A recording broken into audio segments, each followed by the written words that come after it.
et à toutes, bienvenue à ceux qui débarquent de loin. Comme d'habitude, je vais quand même reprendre un petit peu les idées qui ont été développées la semaine dernière surtout. Et la deuxième chose, c'est que, comme vous m'avez dit que vous aviez éventuellement des interrogations, donc peut-être que pour les gens qui étaient là la semaine dernière et que ça a travaillé pendant la semaine, vous voulez qu'on commence avec des interrogations que vous avez peut-être avant sur le cours de la semaine dernière. Je vais un peu reprendre. Mais oui ou non? Non, on commence directement.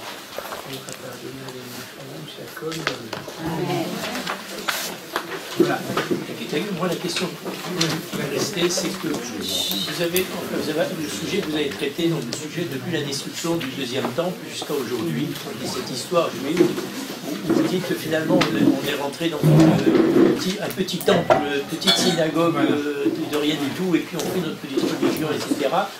Tout de même, c'est quand même une époque où cette époque qui commence avec des gens qui ont fait la Mishnah, la Gemara, et puis tous les Gedolim qu'on connaît, Rambam, Ramban, etc. Donc c'est quand même une époque où il y a eu des très très très grands qui ont fait le judaïsme qu'on a aujourd'hui. Alors comment on peut dire que c'est tout petit dans la petite synagogue de rien? Non, c'est pas ça. C'est une très bonne question. C'est grandiose. Ouais, c'est une très bonne question. En fait, c'est l'interrogation dite gentiment, parce qu'il y en a qui l'auraient dit de manière agressive, mais sur cette compréhension des choses, c'est-à-dire cette compréhension de ces 2000 ans, ou même 2500 ans de période, puisque le Rav Kook, il inclut dedans aussi la période du deuxième temps. C'est-à-dire que pour lui, il le répète aussi dans le texte qu'on va survoler aujourd'hui, mais il dit que le deuxième temps, c'était la préparation à cette période-là. Alors, d'abord, je donnerai une réponse, c'est-à-dire, tout le monde a bien entendu la question? Non? Alors, je la répète, très bien. Alors, là, la question, c'est pas une question, c'est un point d'interrogation, plutôt un point d'exclamation.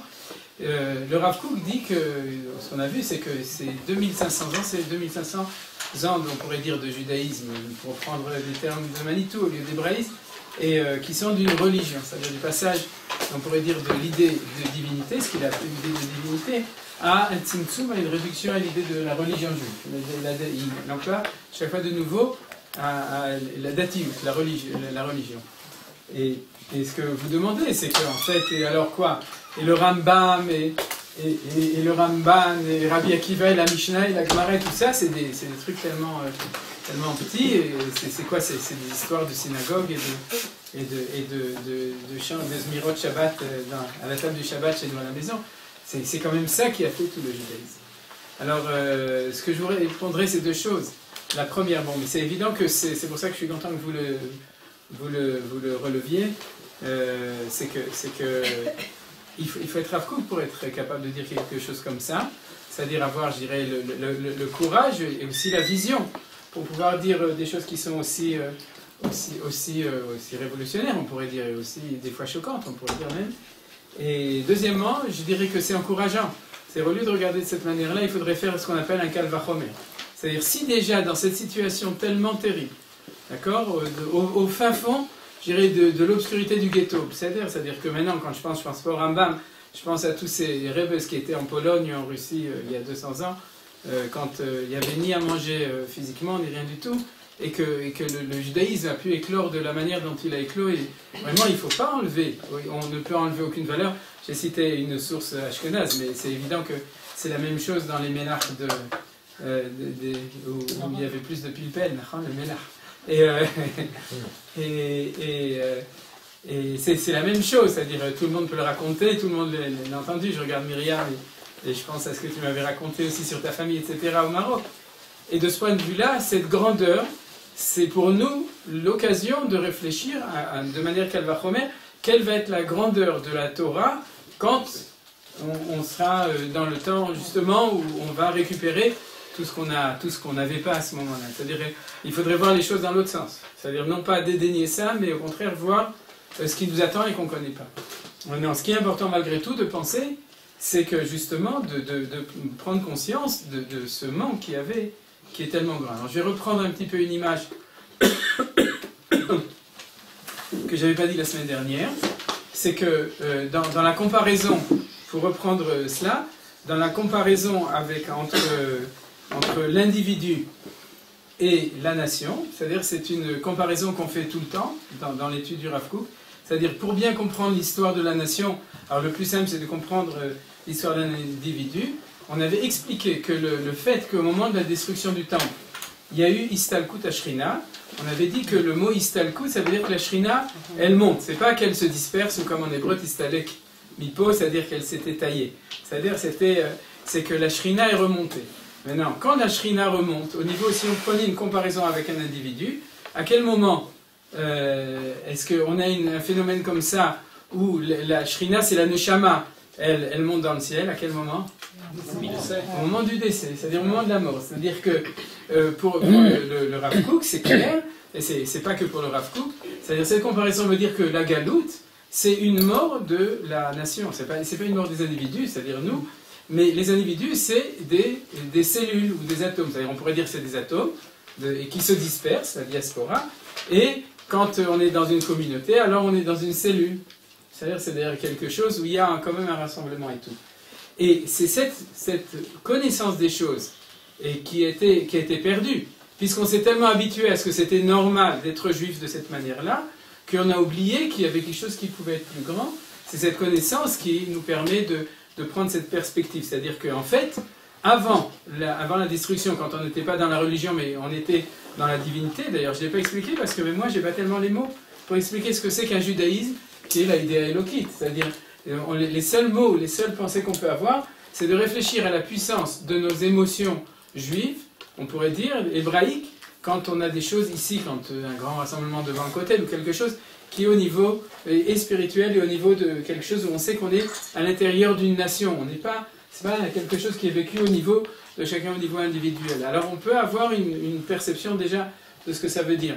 Mais c'est ça que le Rav Kook veut nous dire, c'est-à-dire que rends-toi compte qu'en fait, pendant 2500 ans, et il y a encore beaucoup de rabbinim qui ont dit, on était comme, par exemple, il y en a qui ont dit qu'on était comme des ossements desséchés, et je crois, je ne sais plus quel Rav, je me demande, c'est pas le garde de Vina qui avait dit, on n'est même plus comme des ossements desséchés, on n'est que Reke Vatsamo, c'est des ossements qui sont déjà même complètement décomposés.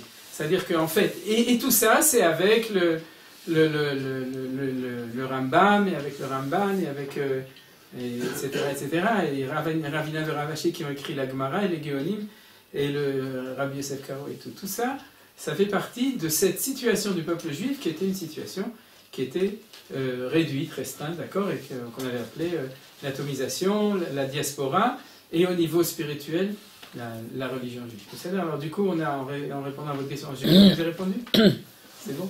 Alors voilà, c'est un problème de perspective, c'est-à-dire de comprendre qu'il fut un temps où on était une nation vivante au niveau de la nation, c'est-à-dire avec une neshama qui s'appelle la Shrina, et avec un corps qui s'appelle la nation juive, hébraïque, c'est-à-dire il y a un temps tellement long qui fait que du coup on a oublié ce que c'était, on n'a même plus, moi personnellement, j'ai pas d'image précise pour dire c'est quoi, qu'est-ce que c'est que cette expérience d'un judaïsme, d'ailleurs le mot judaïsme ou d'un hébraïsme, donc d'une nation vivante, etc. Et puis on l'a perdu depuis 2500 ans, c'est énorme, et le fait de le comprendre, ça va nous permettre de comprendre ce qu'on va étudier aujourd'hui, c'est-à-dire le processus inverse, le processus du retour. D'accord? Voilà, alors s'il n'y a plus de questions, est-ce que j'ai suffisamment bien résumé les choses? Oui, c'est le CEDER. Alors donc on continue. De toute façon, je vais faire comme la semaine dernière, c'est-à-dire si vous êtes d'accord, le test que j'ai prévu c'est de 5 ou 6 lignes pour avoir, à la fin du cours, pour avoir une taïma, pour goûter un petit peu du Rav Kook. Et j'ai photocopié de l'autre côté en français, donc le texte qu'on va étudier en hébreu. Vous le lirez chez vous après le texte en français, offert gracieusement par des nombreuses Zichrono Libracha. Je ne vais pas demander, mais son fils m'a dit qu'il pensait qu'il était content. La traduction, tu l'as pas? J'ai tout des mots. Si, t'as gagné. Alors, que quelqu'un qui est hébraïsant échange avec les Olives Khadashi. Voilà. Et normalement, il y a... Ça n'a pas l'air du tout d'être la même chose. Non, c'est pas la même chose. Pas là, s'il y a quelqu'un qui a besoin de toi, tu as parlé.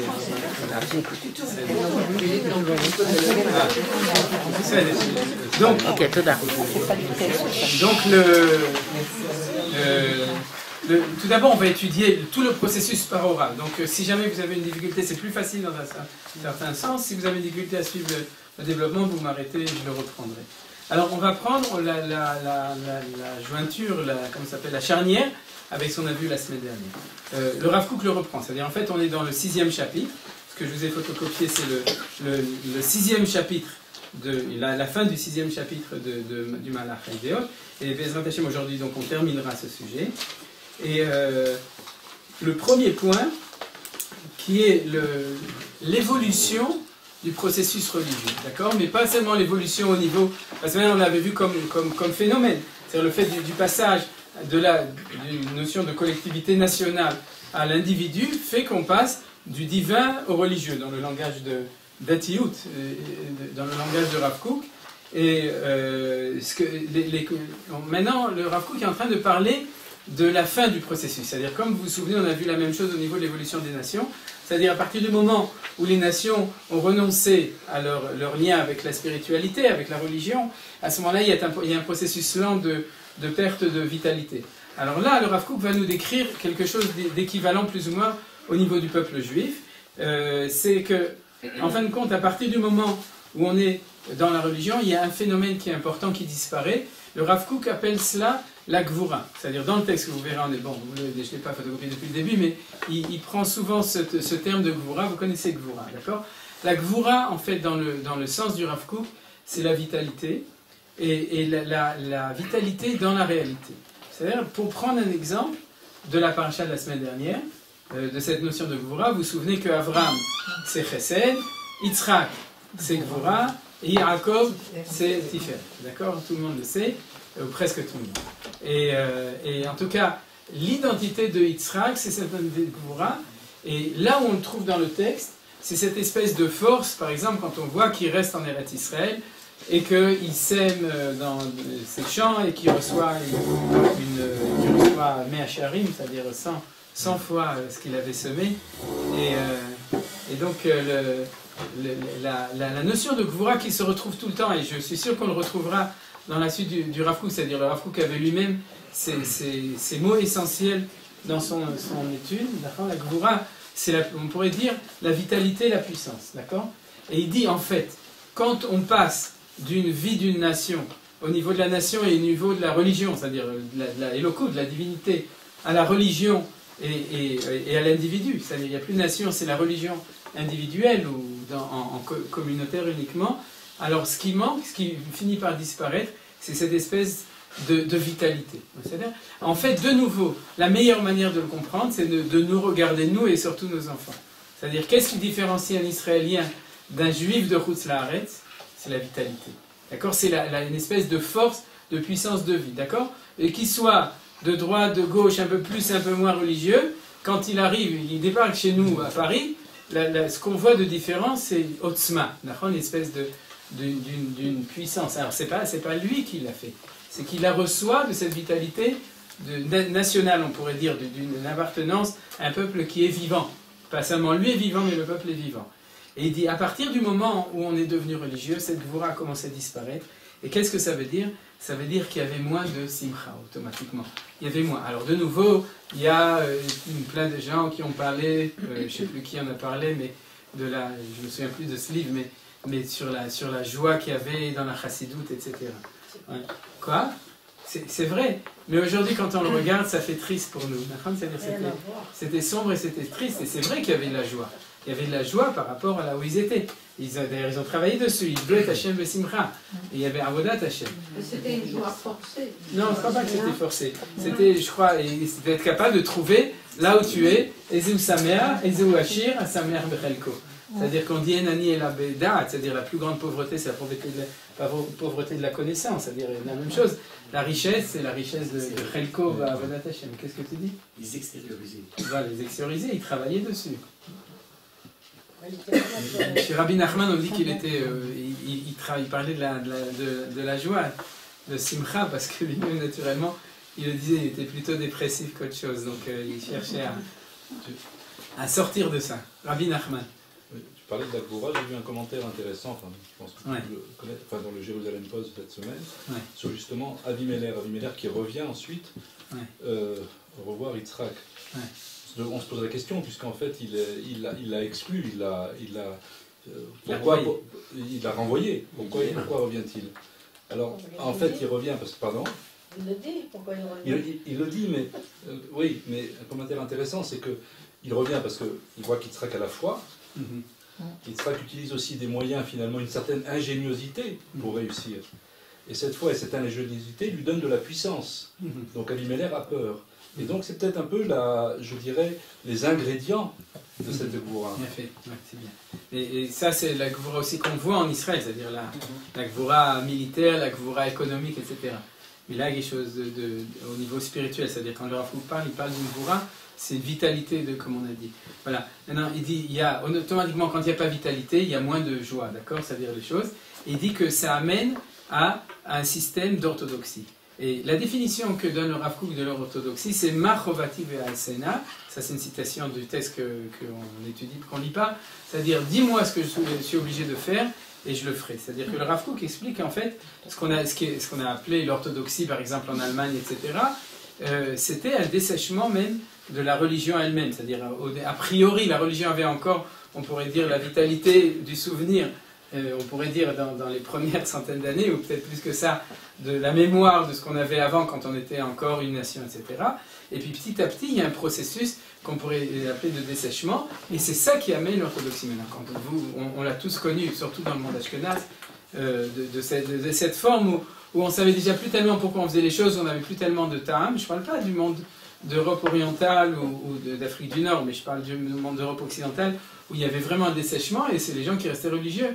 C'était souvent de cette manière-là. C'est-à-dire la définition de l'orthodoxie, c'est je fais les choses parce qu'il faut les faire, et surtout, ne me posez pas de questions, parce que sinon je risquerais de me poser des questions et d'arrêter de faire les choses. Donc le Rav Kook, il dit ça comme, on pourrait dire, un processus final de cela.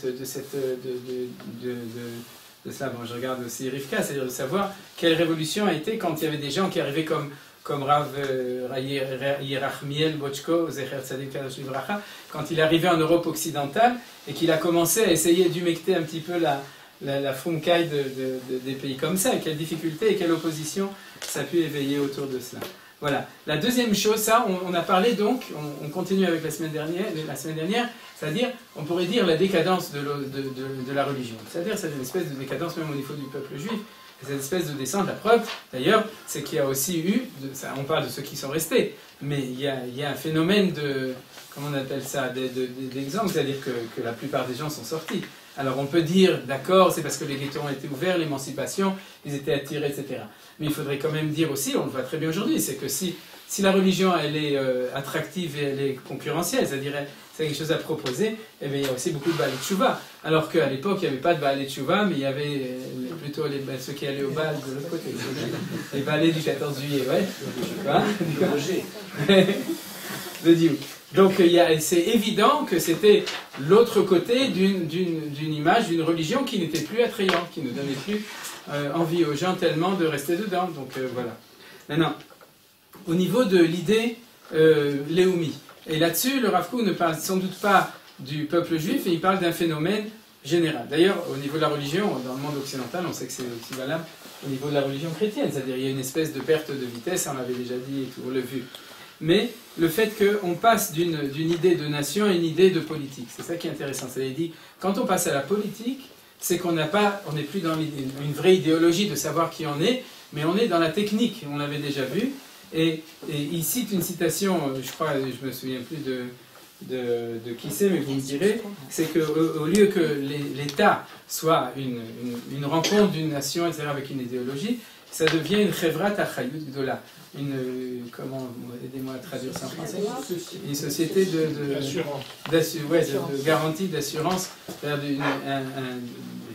Comment il s'appelait? Tocqueville, je crois que c'est Tocqueville qui a dit ça.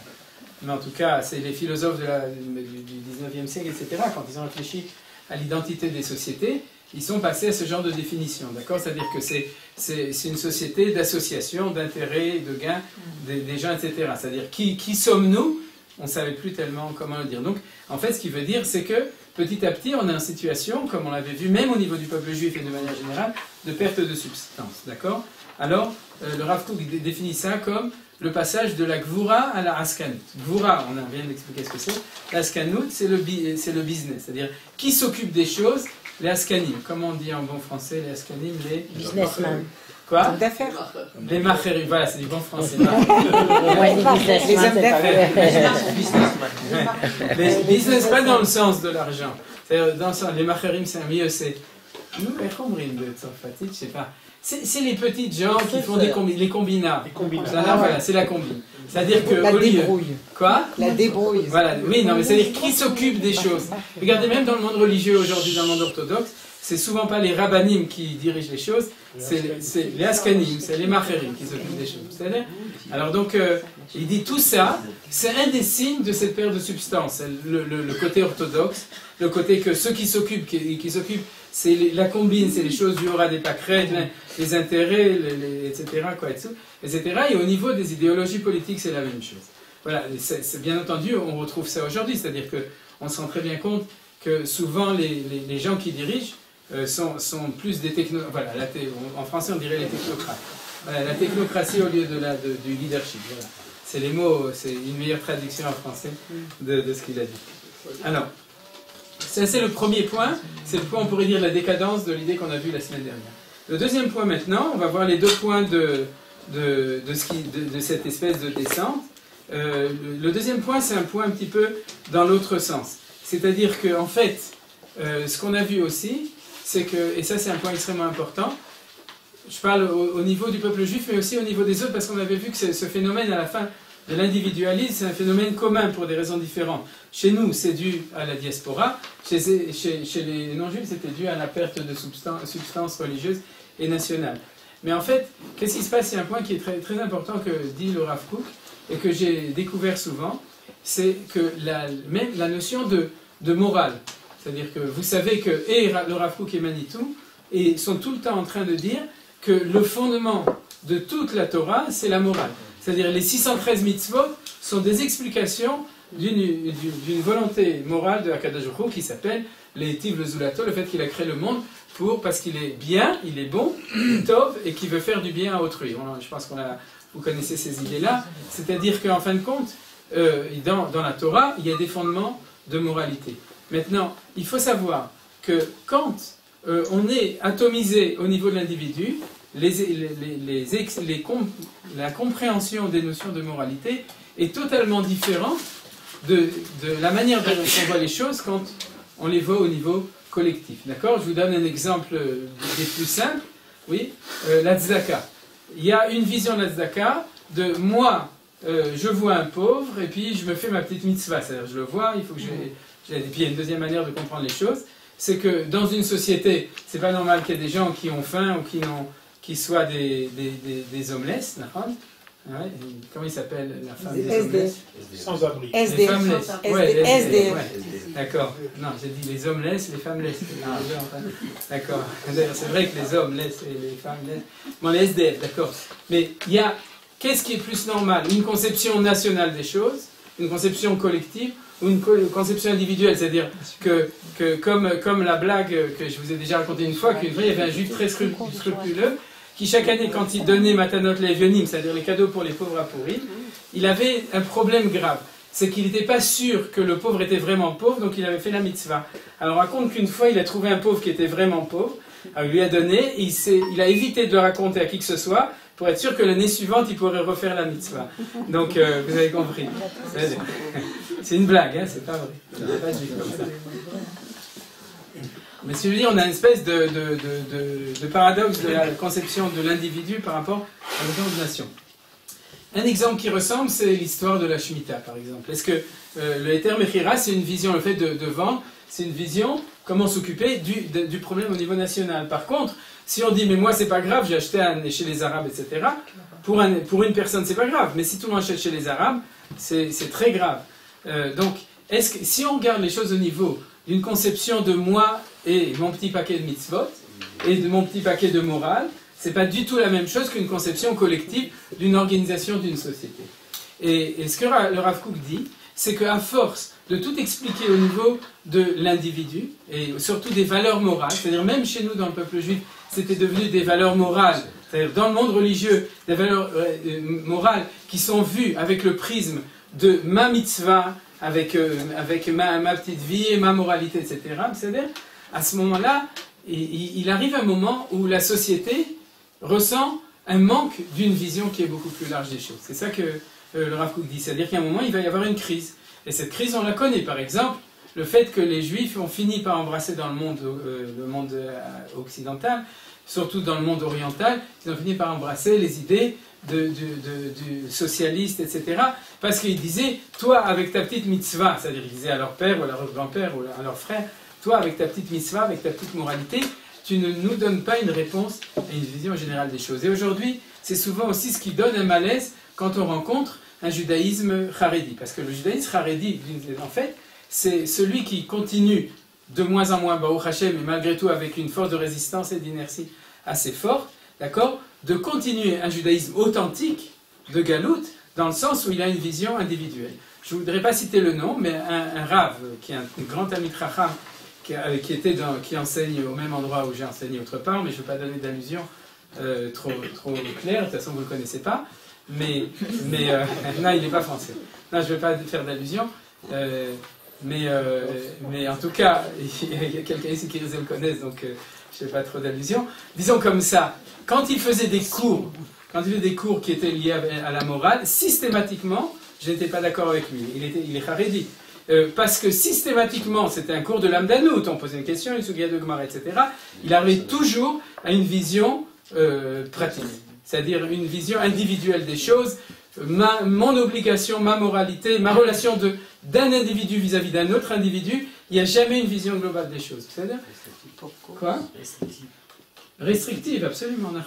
Alors, ce que dit le Rav Kook, c'est que ce processus va nous amener à un réveil d'une révolte, c'est-à-dire ou d'une recherche de quelque chose qui est beaucoup plus grand. C'est-à-dire que, en fait, et on le voit que ça existe. C'est-à-dire que votre question, mais c'est tellement extraordinaire, c'était extraordinaire. Bien sûr, le rabbin est extraordinaire, et le rabbi de Gour, il ne s'est pas gouré, d'accord, etc. C'est-à-dire c'est des personnalités extraordinaires. Mais de facto, Befoal, on voit qu'il y a eu une sortie, un rejet de la religion, donc je parle au niveau du peuple juif, maintenant on ne s'occupe pas des goïms, qui était dû à cette demande de quelque chose qui soit un petit peu plus grand. Or, nous dira le Rav Kook, c'est quoi quelque chose d'un petit peu plus grand? C'est le réveil d'une demande de quelque chose qui soit de l'ordre de l'idéa léomite et l'idéa élokite. D'accord? Quelque chose qui est au niveau de l'idéa de nation et l'idéa, et qu'on sentait avec cette espèce de restriction ou de sclérosisation progressive de cette idée de religiosité, d'accord, qui fait qu'elle n'était plus capable de donner une réponse à cette chose-là. Vous êtes d'accord? Vous comprenez? C'est bon. Oui, professeur. C'est vrai que tous les Haredim et Chassidim, ils regardent le côté du bon cœur juif, que les juifs continuent à vivre, à survivre. Alors, la grande idée qu'eux, ils ont trouvée, c'est le Mashiach. Mashiach, Nao, Mashiach. Ouais. Mashiach, c'est une notion collective. C'est pas une... Ah oui, parce que tout le monde est d'accord que les Haredim, c'est des juifs. Ouais. Comme disait Manitou, nous aussi, on rigole un peu, mais ça veut dire qu'ils savent très bien qu'un jour ça va arriver. Le problème, c'est ce que j'avais dit l'année dernière, c'est-à-dire qu'ils ne s'occupent pas du processus du passage. C'est-à-dire, c'est-à-dire, ils s'occupent pas. Pour eux, c'est repoussé. Ça va arriver au calendrier hébraïque quand ça va arriver. C'est-à-dire, mais entre-temps, c'est quelque chose de mythique. C'est-à-dire que ça, il n'y a pas toute cette notion de comment est-ce qu'on le fait avancer, etc. Mais ça, ils le savent. Ah, bien sûr, aujourd'hui en Israël, à Kadosh Baruch Hu, il oblige tout le monde, bien sûr. Bien sûr, tout le monde, de même qu'il oblige tout le monde à se corriger. Ça, on va le voir bientôt. Donc, là, je vais parler d'une notion. Maintenant, puisque je veux dire une toute petite parenthèse pour la suite du cours jusqu'à maintenant, puisque je vais rentrer dans le processus du retour, c'est que je vais soulever des notions qu'on reprendra dans d'autres thèmes, parce que le Rav Kook ne parlait que de notre période, de notre temps. Là, on le voit au niveau d'un processus historique. Mais il y a énormément de notions dont je parle maintenant, que je vais reprendre plus tard dans l'année, à propos justement de sa conception du sionisme, de la problématique du fait que les sionistes qui ont fondé l'État, c'est-à-dire la notion de laïcité de l'État, etc., la notion de l'Imut Torah, qu'est-ce que c'est la notion de la Kabbalah, de la prophétie, etc. Il y a énormément de notions dont on va parler pendant toute l'année. Et maintenant, je vais le reprendre sans trop les expliquer, justement parce que, si vous me permettez, une partie des choses vous les connaissez, mais je me permets de ne pas les développer maintenant. Alors, quelle est la notion qui est importante, qui apparaît à ce moment-là? C'est la chutzpah. C'est-à-dire, alors, vous savez qu'il y a marqué, tout le monde sait ce que c'est que la chutzpah? Non. Ça paraît, est-ce que vous le vivez ou non? D'accord. Alors, vous connaissez pas? Non? Oui. Alors, donc, je suis toujours étonné par les enfants comme ça, ils ne font pas attention. Et donc, cette notion de chutzpah, il y a marqué Beikveta de Meshicha chutzpah isgi, c'est-à-dire qu'au moment du début du retour, alors la chutzpah, elle va grandir énormément. Alors, cette chutzpah, elle est due à quoi? Alors, Rav Kook qui nous dit, et ça on le reprendra comme thème, Bifne Atzmo, en lui-même, de manière en long et en large, c'est-à-dire pas en long et en large, mais on le reprendra, c'est un thème essentiel de Rotatria, d'un autre texte qu'on étudiera. Et ce que le Rav Kook nous dit, c'est que la chutzpah, c'est l'exigence des gens de demander plus que ce qu'on leur donne. C'est-à-dire comme on leur donne pas assez de nourriture avec la religion, c'est-à-dire la datiout juive est devenue, sans qu'on s'en rende compte, tellement restreinte par rapport à leur aspiration, ce que je viens d'expliquer, tous les processus, qu'ils disent, nous, c'est pas possible que ce soit ça. Il y a quelque chose de plus. On sent qu'il y a quelque chose de plus. Donnez-nous-le. Comme vous ne nous le donnez pas, alors on exige, on demande, et c'est ça l'idée essentielle de la chutzpah. Donc le Rav Kook voit cette chutzpah de manière, c'est pas qu'ils sont culottés, ils veulent être calotés. C'est-à-dire qu'en fait, ils voudraient, mais on leur propose pas la bonne calotte. C'est-à-dire, des fois ils sentent que c'est la calotte glaciaire. Parfois ils mériteraient une bonne calotte. Et quoi? Ils mériteraient une bonne calotte. Oui, d'accord. Et alors donc, c'est-à-dire, ça c'est une idée dont le Rav Kook parle. Donc on a un phénomène, je dirais, d'un côté, de cette perte de substance, pour résumer tout ça, d'une valeur qui était très belle, qui a été continuée tout le temps est très belle, mais où on s'en rend pas compte parce que c'est pas nous. C'est-à-dire être juif religieux, c'est pas ça l'identité juive normale, hébraïque normale. Donc de petit à petit, il y a une perte, et ça amène un phénomène justement d'interrogation qui s'appelle la chutzpah. C'est-à-dire, voilà. Alors on passe au troisième sujet. Le troisième sujet, oui, c'est bon, d'accord. Le troisième sujet, c'est qu'est-ce que le bilan de ce que la galoute a eu comme impact au niveau du peuple juif et au niveau des nations.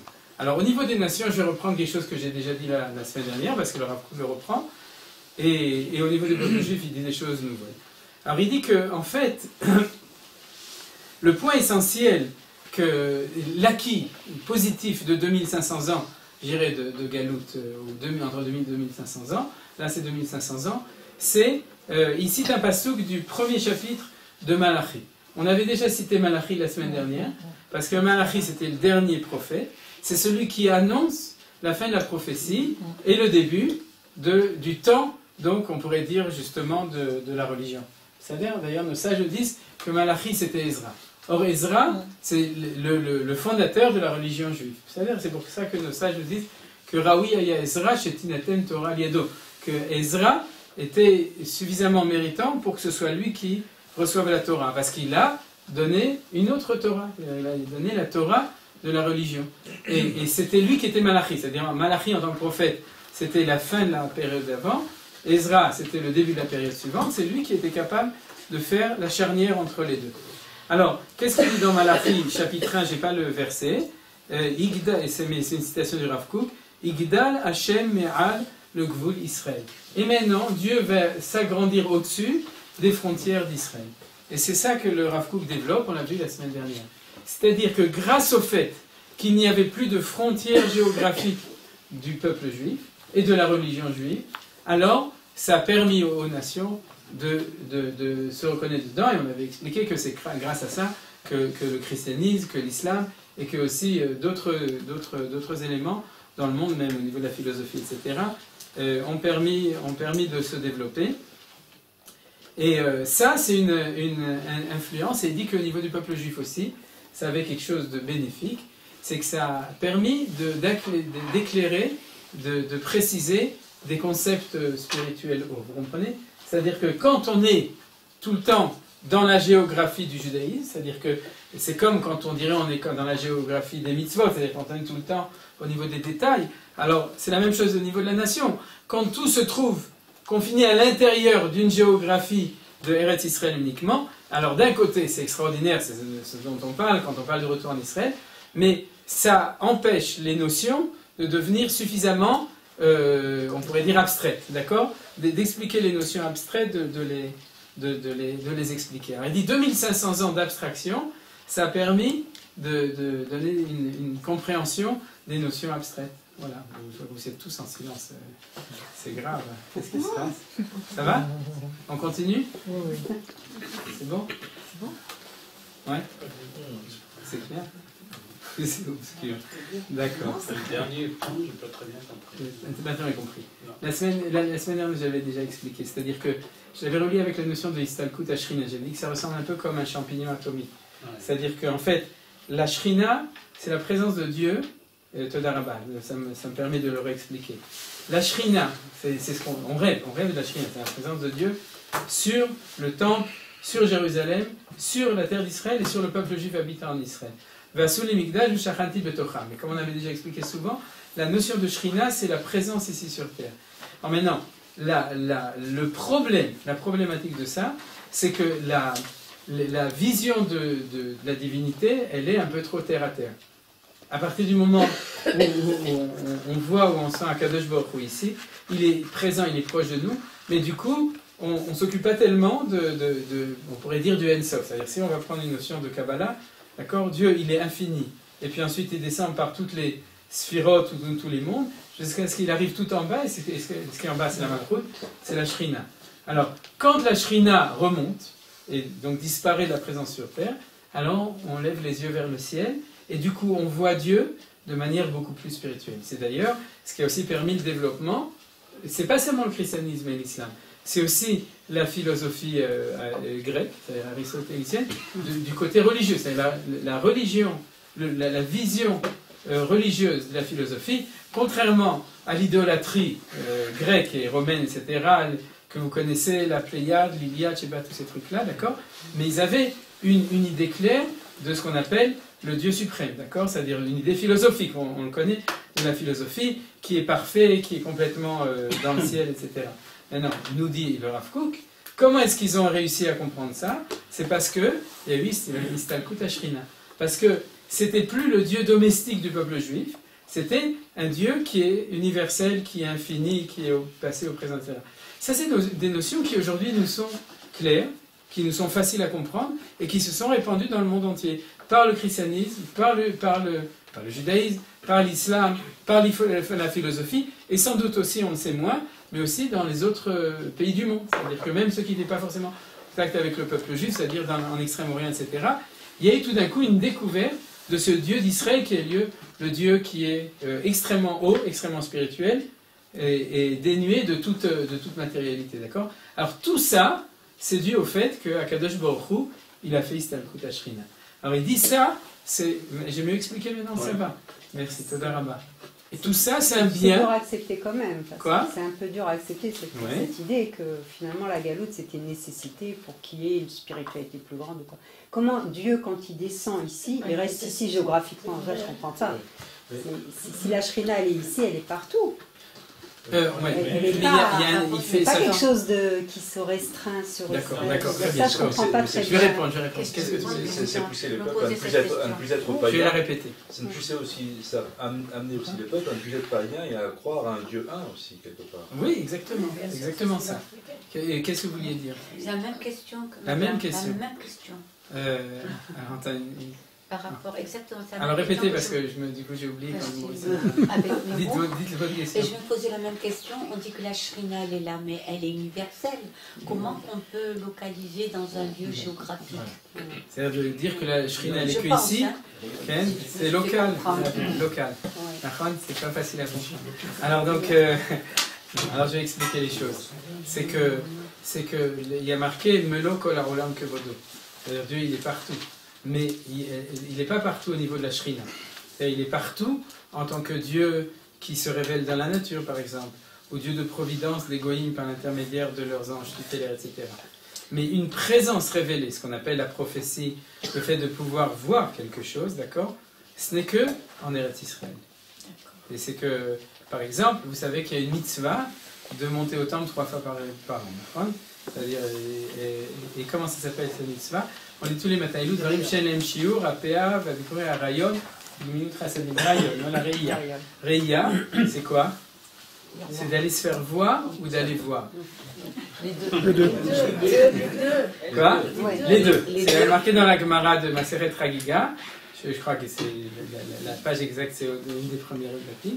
C'est-à-dire que quelqu'un qui est aveugle n'a pas de mitzvah de Rayon. Pourquoi? Si tu ne peux pas voir, tu ne dois pas te faire voir. Tu n'es pas obligé de te faire voir par Dieu. C'est-à-dire, Yirei Kol Surat Pnei Hashem Elokecha, ça a les deux sens. C'est-à-dire, tu dois voir et être vu. C'est Abraham, Hashem Yira, Hashem Yafé Meod Nifla. C'est marqué clairement donc dans la Hakeda du Maurice Todaraba. Donc, c'est-à-dire que c'est la notion de rencontre avec Dieu de manière directe. C'est-à-dire, et ça, c'est l'apanage que du peuple juif qu'en RSA. Vous savez tous que la prophétie ne marche pas en Chutzlar. Vous savez que c'est pour ça que Yona, il s'est enfui, Jonas, parce qu'il savait que les émissions divines de prophétie s'arrêtent quand on sort des eaux territoriales. C'est-à-dire il n'y a plus d'émissions. Donc c'est pour ça qu'il ne voulait pas suivre son émission, qu'il a envoyé sa mission. Et donc, ça c'est quelque chose, justement, c'est ça que le Rav Kook veut dire.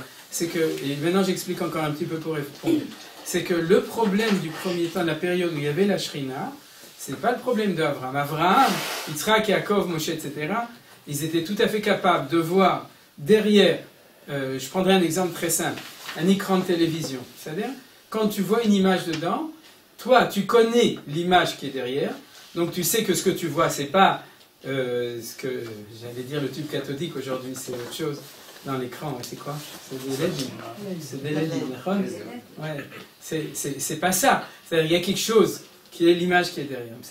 Mais l'écran s'appelle écran pas par hasard parce qu'il fait écran entre ce qu'il y a derrière et ce qu'on voit.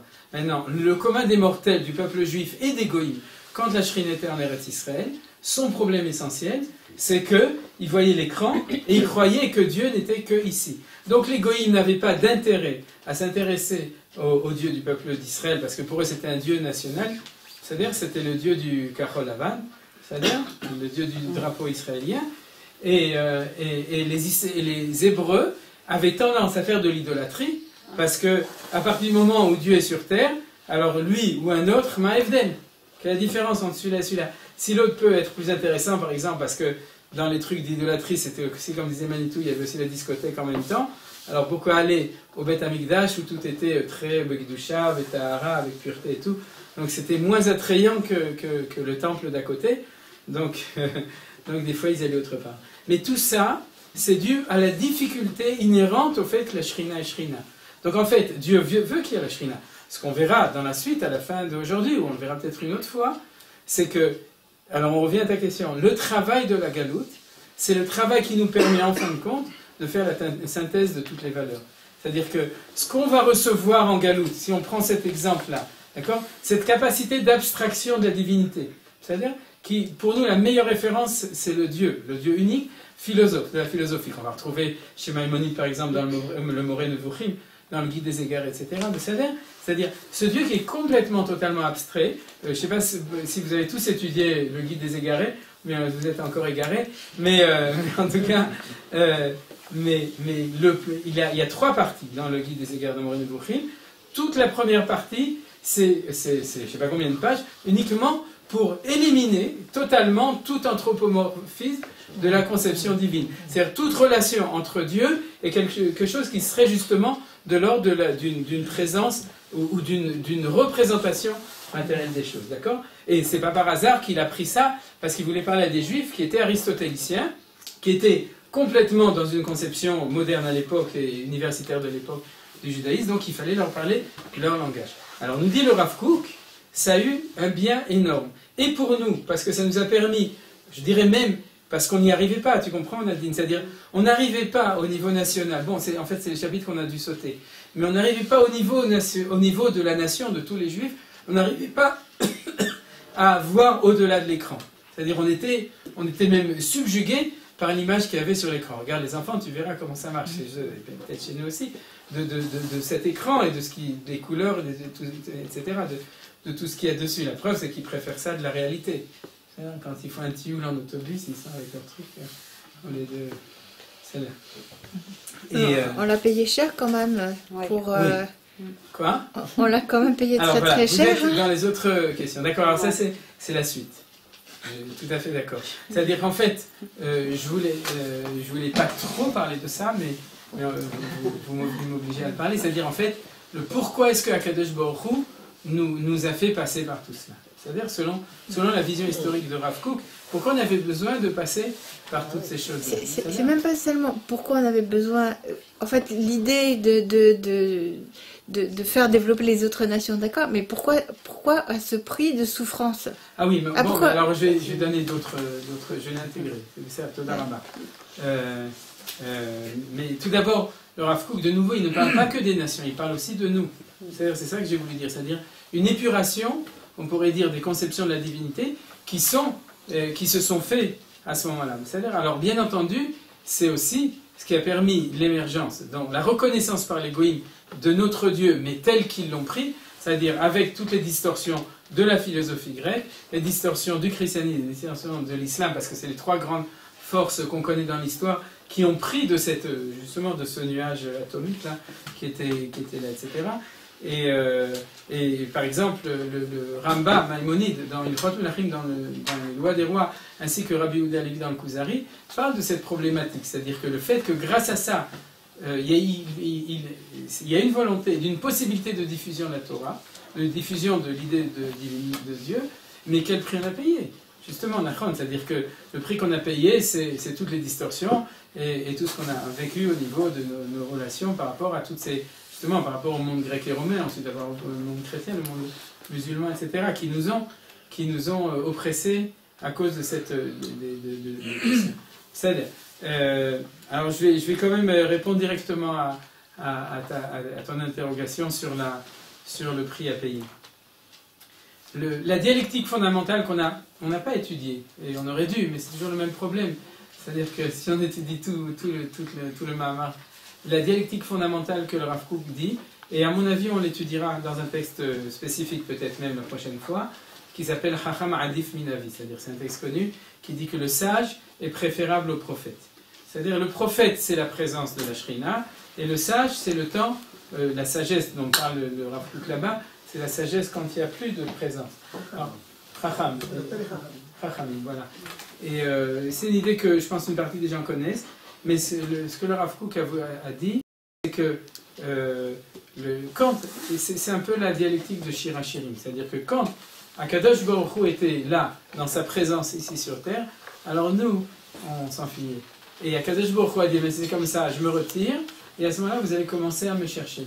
Et c'est ça la dialectique des deux, du premier temple, de la période de la présence, et de la période qui est depuis la fin du premier temple jusqu'à aujourd'hui, où il y a Istalkut Ashrina, il y a disparition, mais en fait ce que nous dit le Rav Kook, c'est que c'est un temps nécessaire, et on l'avait vu l'année dernière dans la notion de Itaruta Deletata, c'est-à-dire le réveil d'en bas, c'est un temps nécessaire dans la dialectique d'histoire pour permettre aux gens, au peuple juif comme aux nations, leur permettre de prendre leurs responsabilités, c'est-à-dire d'être capable de prendre sur soi, quoi? De se réveiller, ouais, Itaruta, hein. De se réveiller et de prendre les choses. Alors, pendant 2500 ans, Akadosh Baruch Hu nous a dit, eh bien, je vous ai donné, non seulement je vous ai donné, mais on pourrait dire comme un enfant, dans votre jeunesse, je vous ai donné tout ce que vous aviez besoin, vous avez reçu votre bagage, maintenant il y a là, débrouillez-vous tout seul comme des grands. C'est-à-dire, alors quand on lâche comme ça les gens, souvent c'est pas facile, c'est pas toujours facile tous les jours. Dans le livre Emamanim Semecha, oui. il dit si vous êtes méritant, le Mashiach viendra tout de suite. Si vous n'êtes pas méritant, alors vous allez souffrir et il va mettre du temps à arriver. Il arrivera en son temps, mais il y aura. Donc il dit c'est cette fois. Ou bien tout de suite, sans souffrance, ou bien si vous n'êtes pas méritant, avec des souffrances et avec un certain temps avant qu'il arrive. Oui, mais cette notion-là, c'est une notion qui est plus liée avec ce qu'on a appris l'année dernière, c'est-à-dire la notion du temps où ça arrive. Là, je parle des 2500 ans, où, comme vous dites, il aurait peut-être pu arriver, mais là, on parle de quelque chose bon, en fait, on demande comment est-ce qu'Akadosh Baruch Hu dirige son monde de manière générale, d'accord? Alors là, on revient par exemple, je voudrais citer le Ramchal, Rabbi Moshe Chaim Luzzatto, dans un livre, un de ses livres les plus importants pour tous les gens qui n'étudient pas les textes de Kabbalah, c'est le Derech Hashem, c'est-à-dire Derech Hashem. Il y a trois, il y a Mesilat Yesharim, Derech Hashem, mais le sentier, non, c'est Derech Hashem, c'est... Non, c'est pas le sentier, ça c'est Mesilat Yesharim. Et Derech Hashem, c'est la voie de Dieu. Ça a été traduit par Mordechai Shriki en français, si vous voulez l'étudier. Mais il revient à une idée fondamentale, c'est-à-dire que Hashem veut nous donner le bien, c'est pour ça qu'il a créé le monde, mais il veut qu'on puisse acquérir ce bien par nos mérites, et pour l'acquérir par nos mérites, il faut qu'il y ait une notion de liberté. Et alors, c'est pour ça que, à Kadosh Baruch Hu, on pourrait dire qu'il y a eu un temps historique où il nous a donné comme dans l'enfance qu'il fallait. Ensuite, il y a un temps historique qui est depuis 2500 ans où il nous donne, dans ce Esther Panim, c'est-à-dire dans ce voilement de la face de la Kadosh Baruch Hu, il nous donne un temps de développement, et puis après ça, maintenant, on est dans un troisième temps qu'on va retrouver. Alors ça, c'est une idée qui est beaucoup plus générale et qui est souvent connue, mais qui est essentielle dans la lecture des choses, d'accord? C'est-à-dire que on peut tout relier. Si Akadosh Baruch Hu, il se retire, alors, de nouveau, il n'est pas dans cette présence comme des parents qui sont là tout le temps, etc., mais à ce moment-là, il permet aussi une véritable recherche, et tout d'un coup, nous, on le recherche là-bas, on le recherche, et les nations le recherchent, etc., et aussi, on recherche la moralité, etc. Mais dans une, comme on a vu dans on appelle ce processus, dans une recherche qui est compliquée, qui est difficile. Et de nouveau, il y a beaucoup de points d'interrogation. C'est-à-dire même si Rabouki présente une image qui est claire et qui on pourrait dire qu'il y a une certaine, qui est rectiligne, qui est claire de tout cela. Alors malgré tout, on ne peut pas dire pour autant qu'on a une réponse à toutes les interrogations de la difficulté de l'histoire. C'est clair et c'est évident. C'est là. Alors, vous êtes d'accord qu'on continue après réponse à toutes ces questions, d'accord. Alors, je passe directement à de ce dont vous avez parlé, et on va le voir en le comprenant en fonction de ce qui se passe aujourd'hui. C'est que il faut comprendre que pour le Rav Kook, la galoute, c'est un processus de refoua, c'est-à-dire de guérison et de convalescence. Alors, pourquoi je dis ça? Parce que la vision a priori c'est la vision contraire, c'est-à-dire que de nouveau, ce qui s'est passé, on ne va pas discuter sur ce qu'on a vécu et les souffrances qu'on a vécues. Mais la vision a priori, c'est qu'à force de nous taper dessus, on va finir par mourir, c'est-à-dire qu'en fin de compte, c'est un processus d'affaiblissement du peuple juif. C'est ça la vision qu'on a en général, d'accord? C'est-à-dire qu'on arrive complètement à la fin de la course, on arrive épuisé, même, je dirais, agonisant. C'est-à-dire, ça c'est la vision générale qu'on a des choses. Je vous ai rappelé, par exemple, une fois aussi, le livre de Marek Alter qui s'appelle La mémoire d'Abraham, où pour lui, toute cette saga, parce que pour lui c'est une saga de plein de générations, elle se finit à Auschwitz. C'est-à-dire, c'est ça le happy end de l'histoire du peuple juif. Ouais, mais pourquoi il écrit comme ça? Parce que pour lui c'est comme ça, c'est-à-dire les ghettos, les pogroms, les expulsions, les croisades, et puis c'est fini, après on agonise. Nous dit le Rav Kook que c'est pas comme ça qu'il faut voir les choses. Il faut voir les choses dans l'autre sens.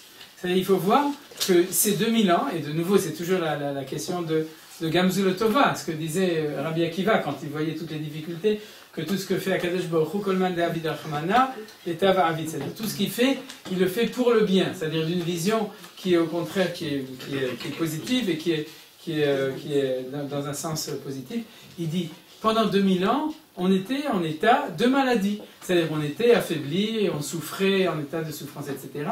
Mais il nous dit, le Rav Kook comprend que tout cela, c'est un processus de convalescence, c'est un processus de guérison.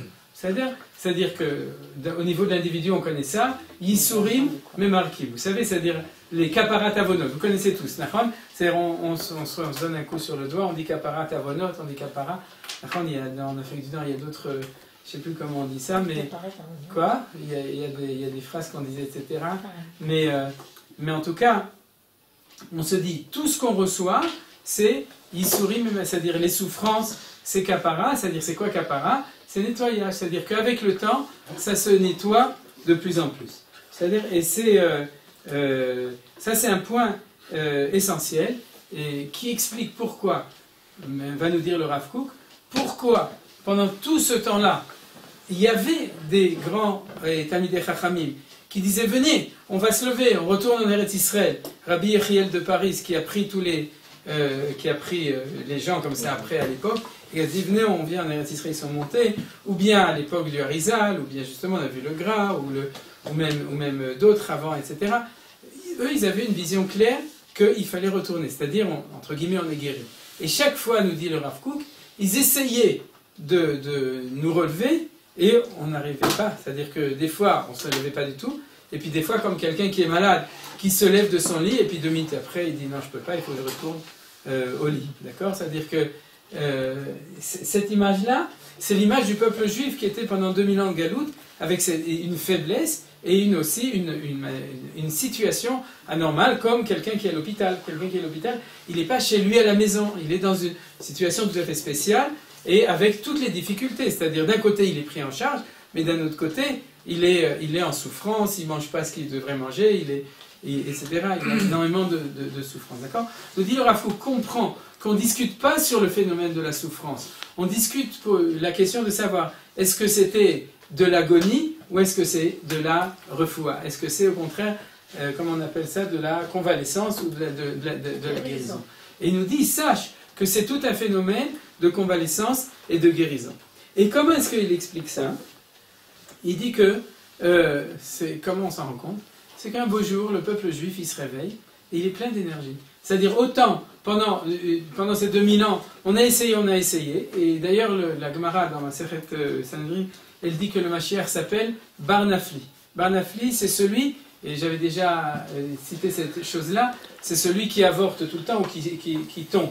Et on dit d'ailleurs à Sukkot, je ne sais pas si toutes les minagim disent, Ahaman yakim lanu et Sukkot David Anophelet. C'est quoi Sukkot David Anophelet? C'est quoi Anophelet? C'est que chaque fois qu'on essaye de se relever, tac, on se cassait la figure de nouveau. C'est-à-dire, sans de nouveau, personne ici, je pense, n'a une expression rationnelle qui peut expliquer pourquoi chaque fois ça ne marchait pas. C'est-à-dire, et puis un beau jour, le peuple juif, il se réveille, et puis il est plein d'énergie. Il a faim, et il veut manger, et il veut courir, et il veut monter, et il veut se battre, et il veut tuer les ennemis, etc.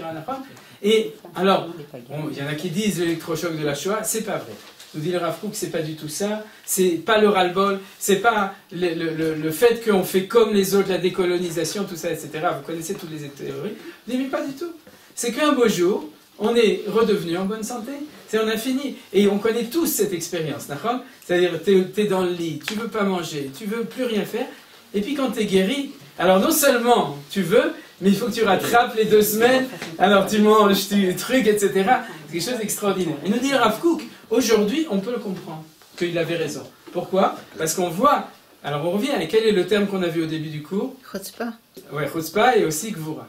La Gvura. C'est-à-dire cette espèce de vitalité extraordinaire qu'on a et qui nous manquait pendant 2000 ans, où on était au niveau national, pas au niveau individuel. Il y avait beaucoup des giborim, mais on était à l'état un petit peu de faiblesse, de larve, de Enkoach, il n'y a pas de force, etc. Voilà. Alors ça, c'est un point essentiel qui touche d'une certaine manière à la question que tu as demandée. C'est-à-dire pas à la source des choses, mais au phénomène en tant que phénomène. C'est-à-dire ça, c'est extrêmement important, de pouvoir analyser le phénomène. Et on sait qu'il y a tellement d'autres explications qui sont erronées, Baruch Hashem, et que c'est celle-là qui est la bonne. C'est-à-dire, qui est-ce qui savait qu'on était malade, mais qu'on était en convalescence?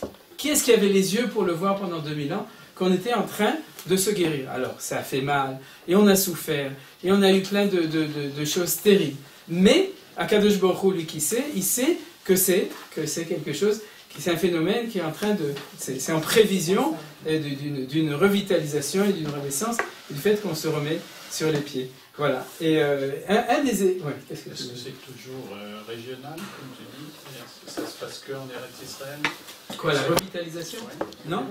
Non, aujourd'hui, le peuple juif, même en dehors, il est comme ça. Et c'est parce que nous, on est revitalisés.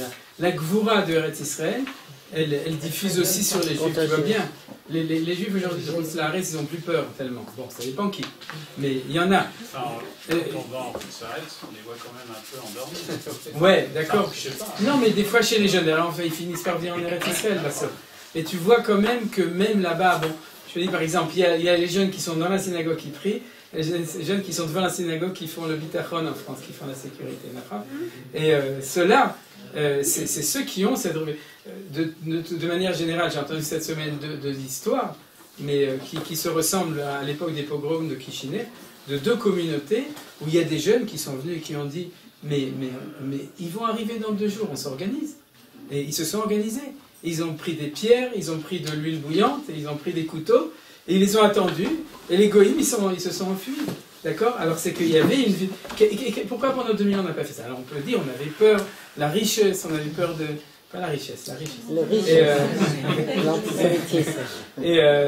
Et on avait peur de la réaction des goïms, on avait raison d'avoir peur de tout ça, on savait que c'était dangereux.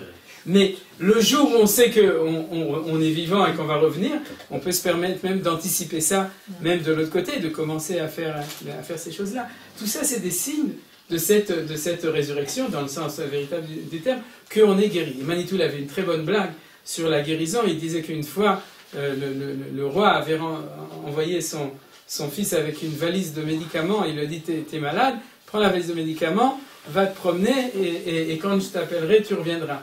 Et puis un jour, le roi envoie un WhatsApp à son fils, et il lui dit, avant on aurait dit un SMS, et à un moment on disait aussi un SOS, et donc en lui disant Tarzor Abaïta, et le fils qui dit mais j'ai pas fini les médicaments qui sont dans la valise.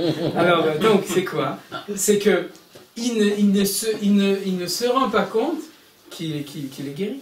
C'est-à-dire, alors il y en a qui ne se rendent pas compte, comme tu as dit, c'est-à-dire, ils sont encore là-bas, ils jouent encore à on est malade en galoute, c'est-à-dire, mais en fin de compte, on est guéri, on le voit, Baruch Hashem. Donc ça veut dire que ça nous a pris 2000 ans de convalescence, mais ça a bien marché. Maintenant, un des points importants, je vois qu'on sera obligé de continuer la semaine prochaine, j'ai fait que la moitié du cours. Alors, donc on étudiera la semaine prochaine aussi le texte que vous avez reçu. Vous pouvez le lire entre-temps en français ou en hébreu ou dans les 2 langues. Mais un des points importants de cela, nous dit le Rav Kook, et c'est un élément qui va reprendre, qu'on verra à d'autres occasions, qui va le reprendre à propos d'autres éléments, c'est il y a une convalescence par le fait qu'on n'était pas obligé de s'occuper de problèmes de politique et de nation et de matière. D'accord? C'est-à-dire que on était, en fait, vous le savez très bien, quand on doit s'occuper de problèmes de société, à l'époque du deuxième temps, où ça nous a amené? À la sinatrinam, à la guerre civile, à la guerre fratricide. Et puis le premier temple, le schisme, etc. C'est-à-dire que le fait de ne pas avoir besoin de s'occuper de tout cela, ça nous a permis de se guérir des traumatismes, on pourrait dire, de nos difficultés d'avant. Et qui nous permettent théoriquement, quand on vient ici, de créer une société harmonieuse, où les gens ne se battent plus entre eux, où à la Knesset, tout le monde s'embrasse l'un avec l'autre, etc. Alors, quoi? Non, pas si loin que ça.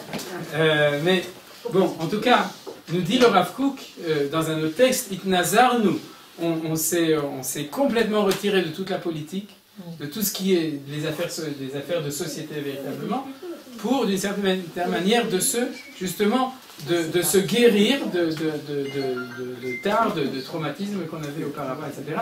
Et il dit, le jour où on est guéri, qu'est-ce qui se passe? Eh bien, le jour où on est guéri, on veut recommencer. D'accord? C'est-à-dire, on veut le refaire. Et même si on a l'impression que ça ne marche pas très bien, ça ne marche pas très bien.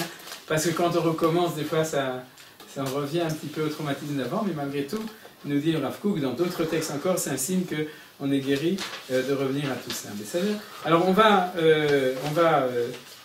s'arrêter là. La semaine prochaine, on prendra la partie qui est véritablement le retour. Puisque, en fait, qu'est-ce qu'on a étudié aujourd'hui, cette semaine? On a étudié, on pourrait dire, la décadence, le processus de décadence de tout le processus de Galout, et ensuite les crises comme la notion de Chutzpah, etc. Et aussi, en plus, l'analyse générale de ce que la Galout a eu comme impact sur nous et sur la société universelle de toutes les nations, et qu'on pourrait appeler une guérison et un progrès. Voilà. Alors tout ça, c'est ce qu'on a vu aujourd'hui, et la semaine prochaine, si Dieu veut, la suite au prochain numéro. Donc, ne manquez pas le prochain épisode. Prenez les Nicolas, donc, Bezrat Hashem, la semaine prochaine, on parlera véritablement on pourrait dire dans la logique du développement du retour qu'on a vu jusqu'ici. On parlera donc véritablement du retour et on étudiera donc le texte que j'ai fait aujourd'hui. Oui, absolument, justement. On a 10 minutes. Moi, je vois une contradiction. Je vois une contradiction entre les deux idées qu'il nous donne. D'un côté, il nous dit que grâce à la galoute, on a une influence par la diffusion de nos idées, du Dieu unique, etc. De l'autre côté, il dit on était un corps malade, on était Tchouchim, Comment, en tant que corps malade, on peut influer sur les nations? Je veux dire, comment les nations peuvent croire à nos idées s'ils voient un corps décharné, malade et tout? Tout à fait d'accord. C'est une bonne question. Et justement, pour les gens, si les gens sont pressés de partir, vous pouvez partir. Et moi, j'ai eu le temps de te répondre comme il faut. Et s'il y a d'autres questions, c'est-à-dire de manière générale, de manière tactique, on a décidé qu'on faisait des cours d'1 heure pour les gens qui n'arrivent pas à écouter 1 heure et demie. Ils ont bien raison, c'est dur d'écouter plus qu'1 heure. Mais ceci dit, ça nous donne aussi le temps de pouvoir poser des questions tranquillement. Si vous sont pressés, de toute façon, vous pouvez partir quand vous voulez, mais sentez-vous à l'aise. Alors ta question elle est tout à fait logique et pertinente. J'en ai encore 2 ou 3 dans le même ordre d'idée. C'est-à-dire si on analyse tout ce que j'ai dit aujourd'hui, c'est-à-dire dans le même ordre d'idée, c'est qu'en fin de compte, le Rav Kook, vous avez remarqué, il donne énormément d'éléments qui tous découlent du même principe. Mais c'est comme en physique, tu donnes une loi et puis tu as différents éléments qui s'expliquent chacun bifnatsma, mais que si tu les prends eux-mêmes, ils peuvent être en contradiction totale. C'est-à-dire qu'en fait, il y a une multiplicité de processus au niveau du peuple juif lui-même et au niveau des nations de manière générale. Par exemple, on verra que la semaine prochaine, il va expliquer aussi le bienfait de la religiosité. C'est ce que demandait aussi le monsieur, c'est-à-dire le fait qu'on était datim, et puis je l'expliquais un petit peu en répondant à Irène, c'est-à-dire le fait de la prise de responsabilité, c'est-à-dire que quand c'est restreint au niveau de l'individu, alors chaque individu doit prendre ses responsabilités. Maintenant, au niveau de ta question, la réponse, elle est pas tellement compliquée. C'est que les goïms ne sont absolument pas identifiés avec nous, avec le peuple juif. Ils ont cherché à expliquer l'idée de divinité absolue de Dieu, Ayahoveh, veillé, infini, etc., parfait, tel que eux, en tant que nation, pouvaient la comprendre. Et souvent, ce qu'ils ont perçu de cela, ils se sont accaparés pour eux, et en disant, puisque nous on l'a, alors c'est nous qui l'avons et pas vous. Alors de manière au paroxysme, comme on sait, c'est le christianisme qui dit c'est où vous, nous. Au niveau des musulmans, ils étaient un tout petit peu plus gentils. Ils ont dit, c'est comme vous nous avez donné, c'est-à-dire puisqu'il y a eu d'abord Moshe, Moussa, d'accord? Ensuite, ensuite Imarshemo Veziro et ensuite Mohammed, c'est-à-dire au niveau des trucs. Donc toutes les religions d'avant sont récupérées par nous, donc on vous reconnaît au niveau des ancêtres. C'est-à-dire c'est un tout petit peu au niveau théologique un peu plus gentil. Mais le point commun de tous ces mouvements, c'est au contraire de dire, puisque vous êtes dans cette situation tellement dégénérée à leurs yeux, donc c'est nous, dans notre manière de voir les choses, qui avons perçu ce que c'est que le véritable, on pourrait dire le véritable monothéisme. C'est-à-dire, on comprend mieux que vous, et on va vous expliquer ce que c'est que le monothéisme. C'est-à-dire, tu comprends? C'est-à-dire, eux, en fait, ils ne se sont pas du tout inspirés de nous. Ça, c'était une des choses que Manitou disait toujours, quand il parlait des juifs de Galout, et qui disait, on est là-bas parce qu'on est hors la goïm, d'accord? C'est-à-dire qu'on est le phare des nations, et c'est nous qui éclairons et qui leur permettent. Et il disait d'une autre manière, mais c'est cette idée qu'il voulait dire, il disait que vous vous plantez complètement, pendant 2000 ans, c'est pas vous qui avez amené la lumière de la divinité aux nations, c'est la Istalkut, la Shrina qui l'a amené contre votre volonté. Et vous n'êtes pas hors la goïm, vous êtes hors la loi, parce que la loi c'est de revenir en Eretz Israël. Et donc, c'est-à-dire vous êtes, c'est pas vous qui le faites. Et comme il disait, c'est eux qui le font par cette perception. Ça c'est important de le comprendre, c'est-à-dire que le bienfait, il a été fait. Et pour nous aussi, de nouveau, à la notion comme on citait Chacham Adif Minavi, c'est-à-dire que chez nous, on a développé une religion, on pourrait dire, qui au niveau des concepts a été épurée et qui va nous permettre dans le futur de les redescendre sur Terre, mais sans que l'écran fasse écran. C'est bien? Vous avez encore une question? Oui. C'est aussi une autre contradiction que je ressens, parce que d'un côté on est dans un phénomène de guérison et d'un autre côté on est dans un phénomène d'assèchement et de décadence. Alors j'arrive pas à comprendre comment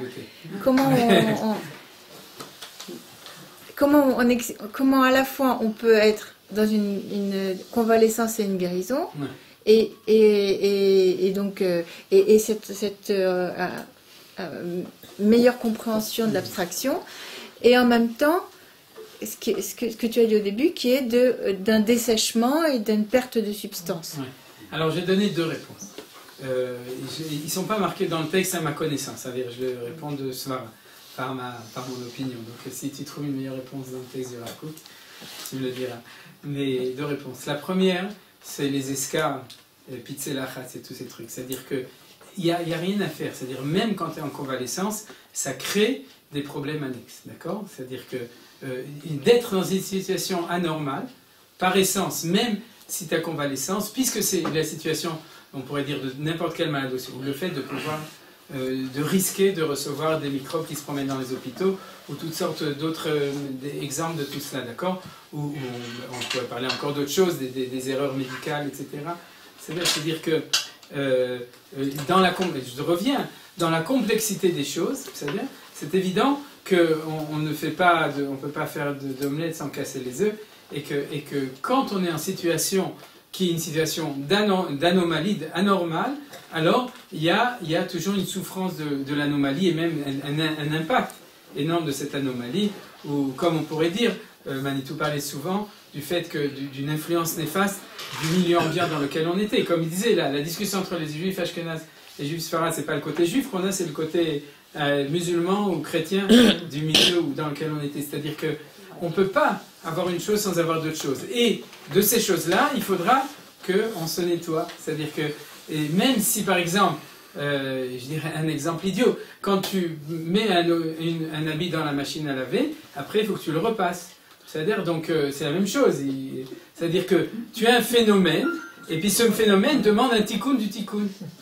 C'est-à-dire d'un côté, on a l'impression que c'est une courbe ascendante, ouais, qui est d'approfondir, d'être plus proche de l'abstraction, enfin de mieux comprendre l'abstraction, et d'aller vers le retour. Et de notre côté, quand on parle de dessèchement et de perte de sens, on est dans une courbe descendante. Alors, il y a les deux ensemble. Il y a les deux ensemble. D'abord, comme Nadine l'a dit, cette idée d'abstraction, elle a surtout servi aux non-juifs. C'est-à-dire, elle a servi aussi à nous d'une certaine manière, mais c'est possible. C'est justement, et tu as toutes sortes de choses. Cette convalescence, c'est une chose, cette évolution, c'est une autre chose. C'est-à-dire, un Kadosh Baruch Hu, on le voit bien. Au niveau de l'individu, il nous donne des phénomènes qui sont complexes, ou dans lesquels il peut y avoir 10 bonnes choses qui arrivent en même temps, qui sont totalement différentes, et puis des mauvaises choses qui arrivent en même temps. Alors pourquoi, si au niveau de l'individu c'est valable, au niveau d'une histoire globale du monde entier et du projet divin, on pourrait pas dire la même chose. Maintenant, ce que je veux rajouter aussi, c'est un point, peut-être que Maurice c'est ce que je voulais dire, mais je vais ensuite... Un point qui est très important, c'est que quand le Rav Kook parle de l'assèchement, il parle aussi du fait qu'éventuellement, on est resté 2 semaines, 2-3 à l'hôpital. C'est-à-dire qu'une fois qu'on était guéri, si on reste à l'hôpital, ça devient beaucoup plus grave. C'est comme un fruit qui, une fois qu'il est mûr, ou au moment de l'accouchement, c'est-à-dire si tu restes encore 1 semaine ou 2, ça devient dangereux. C'est-à-dire que c'est pour ça que, en fin de compte, le phénomène d'orthodoxie, bon, on n'a pas pris ça parce que c'est d'autres thèmes qu'on va reprendre dans la Rav Kook, etc. Tous ces phénomènes d'assèchement, ils se sont essentiellement accélérés depuis le moment où le temps était revenu, qu'on aurait dû, comme disait Manitou, on aurait dû décrocher. C'est-à-dire on aurait dû, et à ce moment-là, alors cet entêtement à s'occuper des médicaments qui étaient dans la valise, c'est-à-dire, a fait que alors les 2 réponses sont vraies, c'est-à-dire et le phénomène précis on pourrait dire de 200 ans, on pourrait dire où il fallait accélérer nous-mêmes notre prise en main du retour et qui n'a pas tellement été fait, entre 200 et 400 ans, c'est-à-dire ou bien depuis l'expulsion des Juifs d'Espagne ou depuis l'époque du Gaon de Vilna, etc., c'est-à-dire des temps du Baal Shem Tov, et d'un autre côté un phénomène qui est inhérent à toute l'histoire. Qu'est-ce que vous voulez dire, Maurice? Simplement parler d'un livre qui s'appelle La famille Karnowski, qui a été écrit par le frère du prix Nobel Israël Joshua Singer, qui est l'histoire d'une famille juive, qui est le drame de nombreux juifs en Occident, en Pologne, en Allemagne. La première génération, c'est une génération qui est dans la yeshiva. La deuxième génération, c'est une génération de maskilim à la mode de Mendelssohn. Et la troisième génération, c'est quelqu'un qui veut participer au mouvement nazi. Et en fait, il touche le fond, et ensuite, en ayant touché le fond, finalement, il arrive à complètement rebondir et à complètement se reconstituer. Et c'est quand même, remarquable de penser que cette Gvoura dont tu parles est arrivée après la Shoah, c'est-à-dire au moment le pire, et je pense que c'est aussi la nature du peuple du juif, c'est-à-dire quand il arrive à une situation extrême, il arrive à trouver en lui-même les forces pour pouvoir se reconstituer. Oui, mais ça, c'est ce que j'ai dit en disant que le Rav Kook n'est pas d'accord. C'est-à-dire que, à la limite, je dirais que si c'est ça qui fait le sionisme, alors le sionisme va s'épuiser. Parce que si c'est justement un romanisme ou une réflexion ou un réflexe de survie par rapport au pogrom ou par rapport à la Shoah, alors que si on dit que c'est une guérison, Shoah ou pas Shoah, oui, mais c'était peut-être sous-entendu dans l'histoire que je vais raconter. C'est justement pour bien comprendre que c'est pas ça d'ailleurs, c'est d'expliquer qu'on n'est pas du tout là-dedans, c'est-à-dire on est vraiment dans une bonne santé, quoi. C'est-à-dire, et qui va au contraire aller de mieux en mieux. Voilà, d'accord. Alors bonsoir. Attends, je voudrais juste dire une petite chose. Bien sûr, vous êtes obligés de revenir la semaine prochaine parce que pour avoir la suite du cours. Mais la semaine prochaine, en plus, mardi prochain, après le cours, il y a une présentation du livre de Emma Banim Smicha, qui est donc paru en langue française et qui est un livre qui est absolument indispensable. Et donc, vous êtes tous conviés à venir, à rester après le cours de la semaine prochaine pour cet événement qui est quand même important. Voilà.